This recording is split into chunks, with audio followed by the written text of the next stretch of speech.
നീ ഏറ്റവും കൂടുതൽ വെറുക്കുന്ന മശഹൂറായ പാലക്കാട്ടെ മൗല മഹിതമദി മലരെ മൗല മഹിതമദി വിശ്വസിക്കുകയും നിന്നെ നിലനിർത്തുവാൻ വേണ്ടി മറ്റാർക്കും കഴിയാത്ത വിധം നിനക്ക് വേണ്ടി കഷ്ടപ്പെടുകയും ചെയ്ത ആളിനെ തന്നെയായിരിക്കും. ഒരിക്കലും പൊറുക്കാനാവാത്ത നിന്റെ തെറ്റുകളെ വിമർശിക്കുകയും സംയമനം പാലിക്കാതെ നിന്നെ ചോദ്യം ചെയ്യുകയും ചെയ്തതു മുതലാണ് നിനക്കയാൾ ശത്രുവായി മാറിയത്. നിന്റെ ഉത്തരമില്ലായ്മയെ മറയ്ക്കുവാൻ നീ കണ്ടെത്തിയ വഴിയാണ് അയാൾക്ക് ചാർത്തിക്കൊടുത്ത വിരോധിയുടെ വേഷം.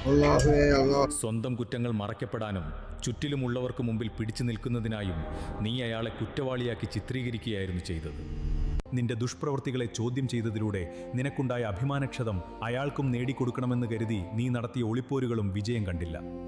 കാരണം അയാൾ ചെയ്ത ഒരേ ഒരു തെറ്റ് നിന്നെ പൂർണ്ണമായി വിശ്വസിക്കുകയും സ്നേഹിക്കുകയും ചെയ്തു എന്നത് മാത്രമാണ്. നിന്നെപ്പോലെ നീചമായ പല വഴികളിലൂടെ അയാൾ യാത്ര ചെയ്തിരുന്നെങ്കിൽ നിനക്ക് അഭിമാനക്ഷതമുണ്ടാക്കിയ ഉത്തരമില്ലാത്ത ചോദ്യങ്ങളുമായി ഒരിക്കലും